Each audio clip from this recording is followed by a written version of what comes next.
in the autumn of 2020, it was becoming increasingly clear, I think, to ourselves and to you guys, that the model rules, the CHC model rules, would need to be updated in light of the COVID-19 pandemic and the long-term changes that it's made and will make to working practices going forward.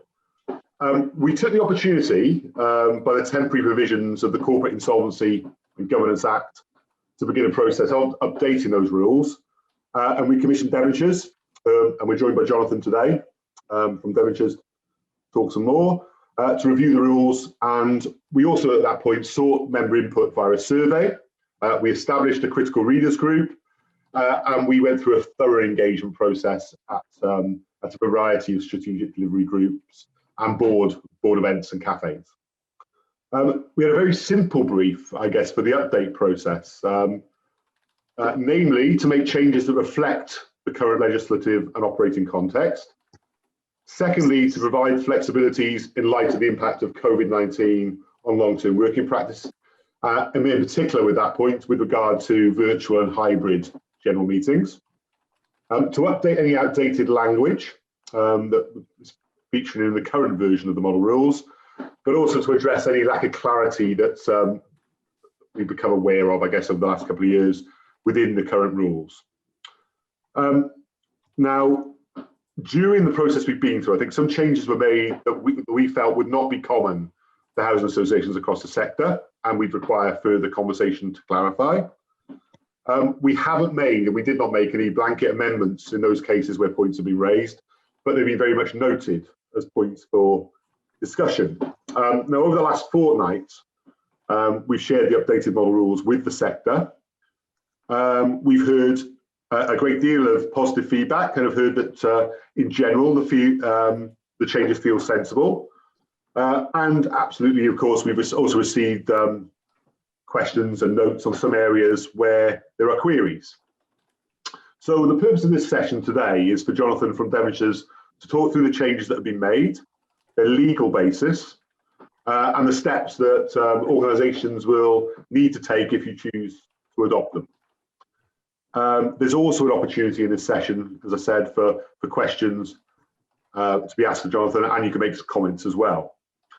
And then once we get beyond this session today, we'll reflect on any of the points raised today and consider those before we finally publish the rules in the coming days and weeks. If there are changes that we feel must be made, then that is still possible at this stage. So we're not talking today about a done deal or something that's set in stone. We're very much still in the process of considering have we hit the right spot with regard to the amendments? Do we need to now reflect further on anything that comes forward? So nothing left really for me to say at this stage, I guess, apart from to hand over to Jonathan Jarvis, partner at Devonshire's, for his presentation, I guess, on the process we've been through and his involvement here. I've known Jonathan a long time. A lot of that engagement, actually, Jonathan has been through various amendments to model rules, both at CHC and prior to that in my time at National Housing Federation, I think. So I know you've trod this path before, so it's all yours. Thanks, Stuart. That's very kind of you. I'll say at the outset that these are a much more complex set of rules than the NHF's with all the options. I don't think the NHF has ever tried to be as ambitious as CHC is in relation to covering parent and subsidiary relationships, as well as the various LSVT organisations that we had in England. So very laudable from CHC to be managing all of those within one set of model rules. What it does mean, particularly in the context of the LSVT section, when I talk about that, is that we've had to settle on a position, and by no means is it a position that you can't deviate from, because as you'll imagine, and when we explore it, when we get to it, the changes that are required to the LSVT option section are there to address the requirements that came out of the deregulation measures in the 2018 Act, and obviously they can be accommodated in a number of different ways. But in terms of settling on a model, we'll talk about it, but we've set one option. There are many others, and I'm sure others have already gone down a path of choosing something that they think fits best for them. So without further ado, let's have a canter through the changes and the rationale for them. Stuart's already outlined some of the key drivers for us already. They are not actually wholesale changes to the rules. I don't know if you've had an opportunity to look through it, but they are not by any means wholesale. So, what that has demonstrated is that the previous model, or the current model as they are, have lasted the test of time pretty successfully. And actually what we've done by way of changes in here are largely those that relate to the issues associated with the lessons learned from the pandemic, and as I already outlined, the requirements or the need to reflect the changes set out for ourselves in the 2018 Act. There are some other changes. They can largely be sort of compartmentalized as follows. I mean, there's one of the changes which I think we probably best describe as one that reflects sort of a regulator's preference, was to move the option of co-options and making that a main provision within the model rules.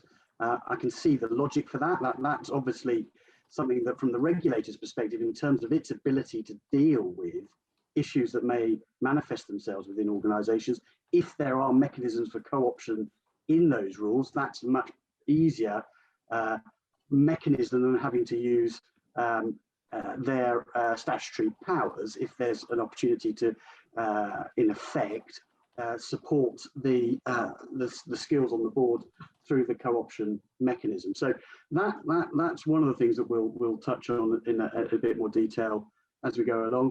There are some, not many, minor tweaks which just reflect how the foibles of the financial conduct authority have over time elapsed. You'll see some references to subject to CCBSA. That's just recognising that there are provisions in the 2014 Act of the Cooperative and Community Benefit Societies Act that over time the FCA have liked references to be included to that effect, but they're not that many, as you'll have noticed.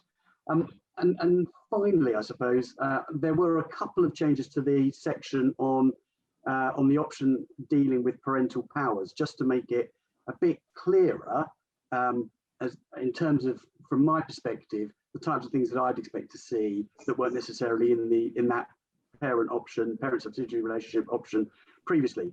And dealing with those first, because that's a quick bit of the exercise. We would generally want to see a mechanism in there to make it clear that the parent can't be expelled as a shareholder. And so that there's a minor change in that option to make it clear that the parent can't be removed through under the expulsion mechanism in the shareholding. And the second one is to make it explicitly clear that the parent has got the ability to appoint and remove members of the board.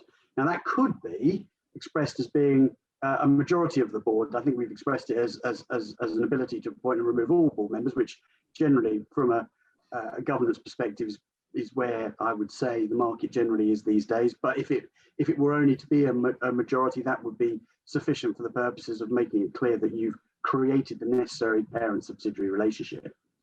So that I think, in many respects, that addresses some of the minor bits. Let's go back to the main thrust of the changes, and they are the bits to deal with, the lessons learned from the pandemic and the 2018 Act. The issue on the, as Stuart mentioned, shortly after we all found ourselves in lockdown, something over 12 months ago, it dawned on those in the sector and in all sectors that were going to have general meetings, that there was a challenge ahead in terms of compliance with the requirements within an organisation's constitution for the holding of general meetings in a way that would be valid and allow the decisions taken at that meeting to take effect. Hence, government introduced the Corporate Insolvency and Governance Act, which had the desired effect of enabling in a period of lockdown, the ability for organisations to hold their meetings in a remote way, regardless of what their constitutions might have provided for. It's important to work from the premise that what your rules are is a contract between all of your shareholders.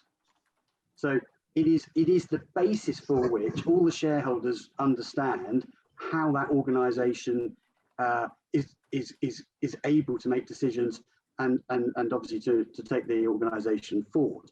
So it's the rules prescribe, the basis upon which decisions that bind all shareholders and the organisation as a whole take effect.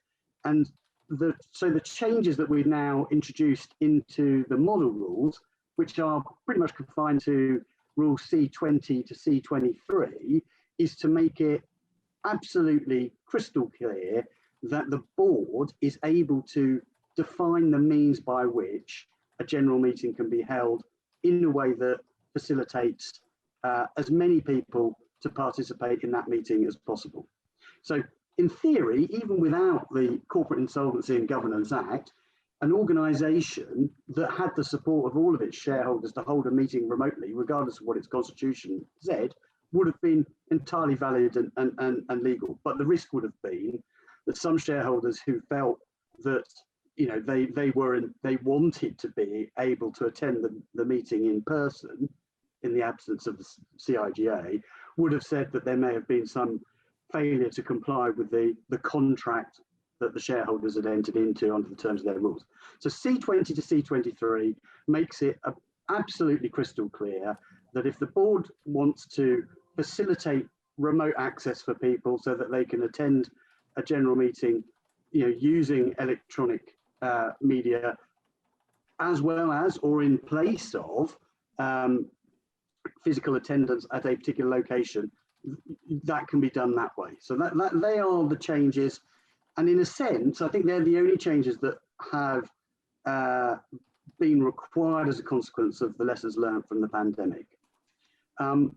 I think they're relatively straightforward, but more than happy to take any questions that flow from that in the next next part of the session.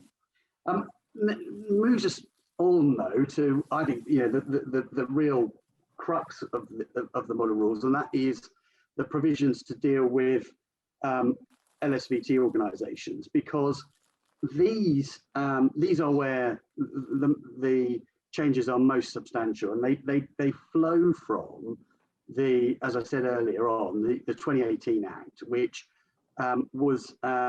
saw a sort of suite of deregulatory measures introduced. As you'll recall, it was there to make sure that government didn't have to account for the borrowing of RSLs, and indeed in England, registered providers, on the PSBR, on the public sector balance balance sheet. I can't quite remember what PSBR is entirely, but someone will correct me at some point. But that's what it was about. So those changes were about, or at least as a consequence of the views about accounting practice, was that there was too much influence and control of registered social landlords and RPs through the controls that the regulator had. And so what we've seen through the 2018 Act were changes from requirements for consent to things like rule changes and to disposals and to group reorganisations, to only a requirement to notify of those changes. But secondly, that there was a requirement that it wasn't just about the regulator, it was about public bodies more generally, and in the context of LSVTs, obviously the role and relationship that they had on those organisations' boards and through their voting rights as shareholders of those organisations. Now, it's a moot point as to quite what the history of all of this is. It's been told to me that the provisions relating to the local authority influence regs were a bit of an afterthought, certainly in England, may have not been in Wales, but they were in England, and they reflected some of the concerns that had arisen about the ability for a local authority to through its golden share, through having 1/3 of the voting rights, to block things that the regulator might want. And that manifests itself in a particular set of circumstances in England, where they wanted to do or facilitate a rescue or push through a rescue, and there was a need to get the local authorities' consent to make that happen. So that was the driver. It wasn't necessarily the same basis for deregulatory change as the provisions that related to the removal of regulatory influence. But nonetheless, they are what they are. And what were those changes, and how do they impact on the model rules? Well, if we start from the premise that what your model rules had previously, which probably reflected many LSVT organisations in Wales, was that the local authority had the right to be a shareholder in that organisation, to have 1/3 of the voting rights in relation to decisions taken at general meeting, and generally they had the right to appoint a number of members to the board. What the changes in the 2018 Act required was that, in theory, the local authority can remain a shareholder of the organisation, but it can't have any voting rights. So in the context of where the model rules were previously in relation to LSVT organisations, where you would have had voting split perhaps on a third basis between tenant shareholders, independent shareholders, and the council, you now had only two categories of shareholding where voting rights could rest. So what we've had to do in the context of that is obviously come to a view as to whether, for the purposes of the model rules, it makes sense for the local authority to remain a shareholder, and we came to the view on the for the purposes of the model rules that it didn't, because what is frankly the point of a shareholding that doesn't involve a right to vote on matters? And now, as I say, that's not to say that another organisation may come to a different outcome in conversation with its local authority, and obviously in a spirit of finding what's right for those organisations. But for the purpose of the model, we didn't see any merit in the local authority remaining as a shareholder in its own right. And then secondly, obviously, you've got to then look at what do you do with the weighted voting of the remaining shareholders in that organisation. And there are, as I say, there is scope for quite a number of different options in theory that you could come to. But we decided, given that you had, as a previous premise, a third, it made sense just to split the shareholding on a 50-50 basis. Now, as I say, there are means by which that shareholding split could be different, subject obviously to remaining within the parameters that apply in relation to eligibility to be an RSL in Wales. But in the context of the model, we settled on 50-50. Now, in the context of the question, how do you go about adopting the changes? I think it is important that the organisation will need to have, or spend a fair bit of time thinking about this, if and to the extent they haven't done it. But I rather suspect you all have, because obviously the provisions in the 2018 Act have already been enacted. So I suspect you've already moved to a position that is compatible with the regime. So perhaps you can spend less time on it than we may have envisaged. But we needed a position for the model. That's the position we settled upon. Now, the second element of the 2018 Act that is relevant in the context of the model is this question of appointments to the board. And what the 2018 Act says is that there must be a cap on the number of persons that have been appointed or nominated by the local authority to the board of the RSL, and it's capped at 24%. So in theory, there's the ability to retain within an LSVT RSL's constitution the ability for a local authority to appoint or nominate up to 24% of the positions on the board. But worth recognising that running in parallel with those provisions, of course, is the regulator's expectation that your board has all the requisite skills to manage your business. And so for the purposes of the model rules, we've dispensed with the ability for, or a direct right of nomination or appointment by the local authority, partly because that reflects the fact that the organisation is no longer, or the council is no longer a shareholder in the organisation, so the mechanism that you would readily rely upon has gone. But I reiterate the point. I mean, obviously there is some flexibility there for LSVTs. So those are, to all intents and purposes, the thrust of the key changes that come out of the 2018 Act.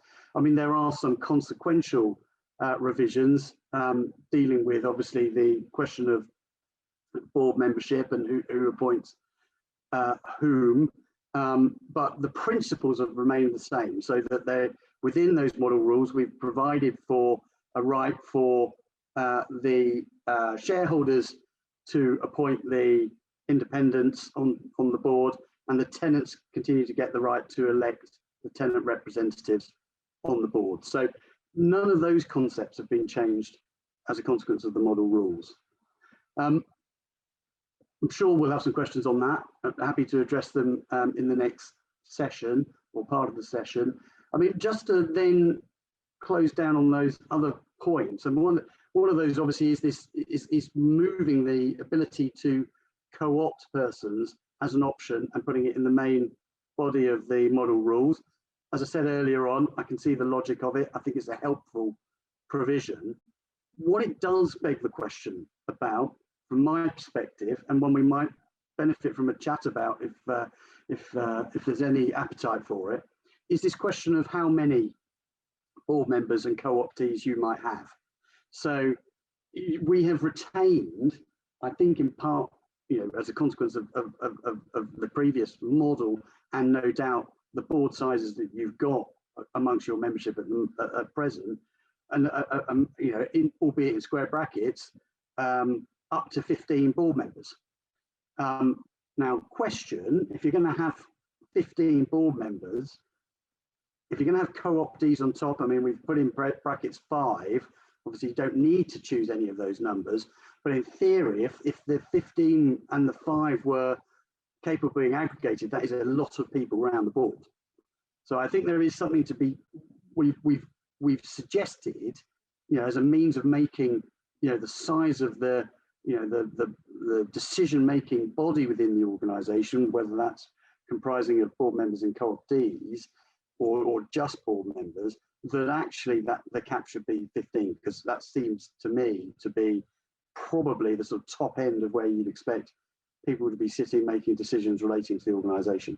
But there's nothing to say, and I think this is just a matter for each board to conclude upon, is whether they would prefer to say that the maximum number of board members, say, is 12, and the maximum, including co-optees, is 15. But that, as I say, is one way of addressing it. The way we've addressed it is just to max the number at 15. And if you've not filled that fully with board members, well, that still works under the model rules, because you have the ability to appoint co-optees, and you have the ability, but you don't have the compulsion to fill all 15 places as board members. So I think there's some flexibility in all of that. As I say, both options are entirely operable, and I think it comes down to a personal preference of each organisation. I think, other than probably just to mention one outlier in terms of the changes, which was to rectify the fact that we had within the provisions dealing with board members a right for a board member to remain if they'd had a criminal offence but it had been spent. Somebody could still be a board member, but that right wasn't the same for shareholders. So if there'd been an indictable offence, but the offence hadn't been, but the offence had actually been spent, you couldn't be a shareholder.